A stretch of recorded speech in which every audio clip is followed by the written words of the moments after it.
Hi everyone, Amy here, and I have an easy stenciled Father's Day card idea to share with you today. So let's jump right in.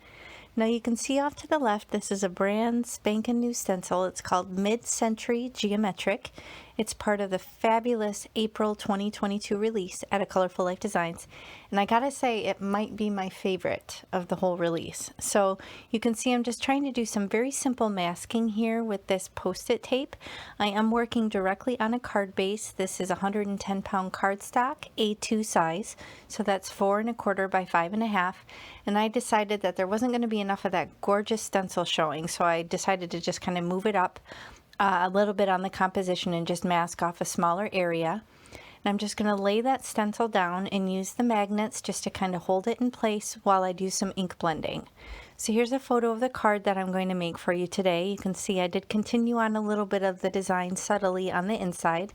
And I have some snarky simple strips. I know you're shocked from Tailored Expressions, but I'm just going to lay this stencil down. This is a 6 by 6, and I'll use the magnet once I get it in exactly the space that I want it. And then I will start ink blending with some Catherine Pooler mini ink pads. So I use my blending brushes here and just kind of start laying down this color. I have All That Jazz is kind of what I started with, but I did end up adding some other colors. So I have my Teal Family blending brush, and I'm just starting to blend right through that stencil onto the card base. So you could absolutely do this as a layered card if you wanted to work on a panel rather than card bases. But you guys know I like to keep it simple and keep it easy to ship. So that's kind of what I have in mind here. And I'm just kind of ink blending right up to the edge of that Post-it tape.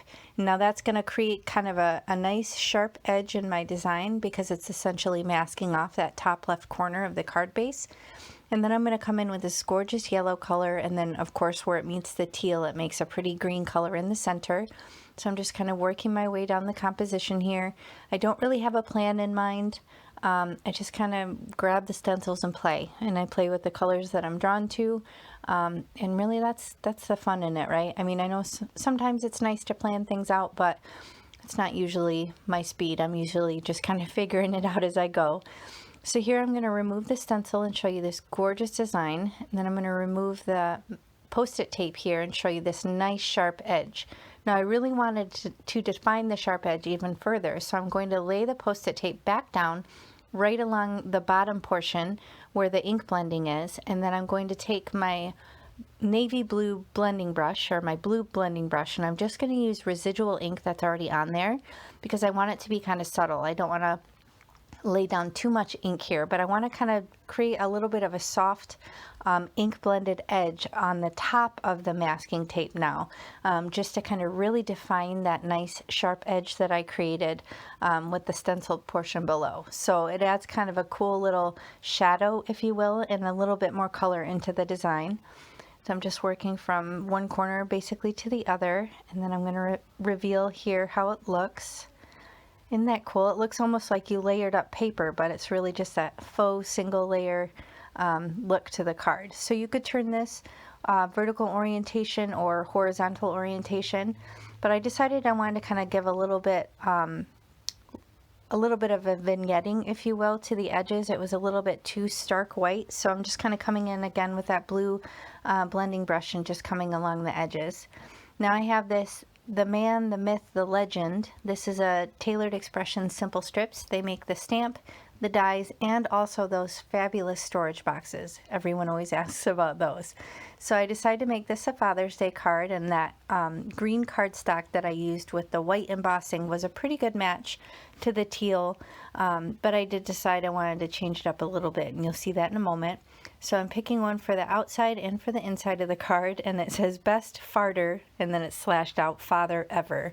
So it's kind of a funny, snarky Father's Day card for, you know, those fathers in your life with a funny sense of humor, or gas, you know, either or, whatever works. But I decided to kind of add a little bit of the blue blending onto this as well, just to kind of make it match a little bit better in the design because the green was a little bit different. It didn't do a whole lot, and I was nervous about it kind of covering up too much of the embossing. So I do come in with a paper towel over top just to rub away any excess ink that's on top of the white heat embossing. So I'm just kind of wiping that off, but I did give it a little something extra by ink blending some of the blue on top of these green simple strips. So I'm going to attach the Happy Father's Day on the front of the card base. This is the only dimension on the whole card, are these little thin foam strips, and they're very similar to the Doris ones, but they don't sit up quite as high on the card. So I will link those below. You get a lot of them for, I think, $9.99. So it's a really good price point. I'll probably have them for many, many years. Maybe not. I don't know. I make a lot of cards. But either way, I'll link them below if you're interested in them. I get them from Amazon. So I'm just going to remove that backer paper here, if I can ever get it off. I'm struggling here a little bit. Someday I'll get it, hopefully before next year, but we'll see.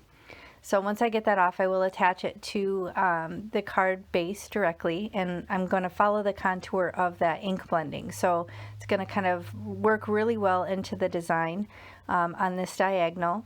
And then on the inside of the card, I will attach the other simple strip. And yeah, best farter ever. It's just too funny. But anyway, I decided I want to add a little bit of the design on the inside of the card first. So I grabbed the stencil again, and I'm just using some residual ink, just very subtle. I'm not even using my Wendy Vecchi station tool. I'm just holding it down and just kind of ink blending a little bit of this very light ink, very light-handed, just in a couple spots, just to kind of give the inside something special that matches the front. This is a really quick and easy way to kind of finish off your card and maybe give it a little bit more polish if you want to do something on the inside but don't want to go too crazy. So just carry your stencil to the inside and do a very light ink blending. So here I'm going to use my Barely Art glue and just use some liquid glue just to attach this inside sentiment onto the inside of the card. And then that's basically going to finish it here. I'll show you the card finished in just a moment. So sadly, I don't have as many Father's Day cards to make as I used to once, as I've lost, grandparents over the years. But those remaining special fathers that I have in my life, I'm happy to make them cards, and I hope they enjoy them, especially these fun, snarky ones. So I hope you enjoyed the card. Here's the finished product. So it's pretty low profile, easy to ship, not any dimension other than that little simple strip. And then the funny, snarky sentiment on the inside of the card. So I'll have to decide who's going to get this one this year. But yeah, if you enjoyed the video, please hit the thumbs up. It really does help me out. It encourages YouTube to share my video with other people watching. So I really appreciate it. And I'll check you next time. Thanks. Bye.